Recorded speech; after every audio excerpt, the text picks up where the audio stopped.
મોડાસા શહેરમાં રખડતા ઢોરનો આતંક ખૂબ જ વધી રહ્યો છે ત્યારે સહયોગ ચોકડી પાસે રખડતા ઢોરે એક મહિલા પર હુમલો કરતા મહિલાને ગંભીર ઈજા પહોંચી હતી। રખડતા ઢોરે કરેલ હુમલાના સીસીટીવી ફૂટેજ સામે આવ્યા છે।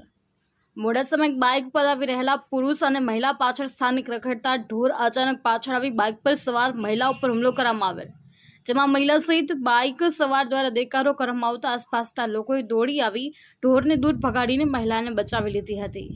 ત્યારે આ સમગ્ર બનાવની ઘટના સીસીટીવીમાં કેદ થઈ હતી। ઘટનાના સીસીટીવી ફૂટેજ સામે આવ્યા હતા। હજુ 5 દિવસ પહેલા અરવલ્લી જિલ્લાના મોડાસા શહેરમાં રખડતા શ્વાનનો આતંક જોવા મળ્યો છે, જેમાં મોડાસાની બાગે નિસત સોસાયટીમાં 5 વર્ષના બાળક પર શ્વાન દ્વારા હુમલો કરવામાં આવ્યો હતો, જેમાં શેરીમાં રમી રહેલા માસૂમ બાળક પર અચાનક શ્વાને હુમલો કરીને બાળક ગંભીર રીતે ઘાયલ થયો હતો। ત્યારબાદ આજે વધુ એક રખડતા ઢોરનો ત્રાસ સામે આવ્યો છે, જેમાં મહિલાને કેવી રીતે શિંગડા વડે અડફેટે લેવામાં આવે છે। ત્યારે સ્થાનિક લોકોની વારંવાર રજૂઆત બાદ પણ તંત્ર માત્ર તમાશો જોઈ મોટી દુર્ઘટનાની રાહ જોઈ રહી છે તેવો લોકોમાં ચર્ચાનો વિષય બન્યો છે।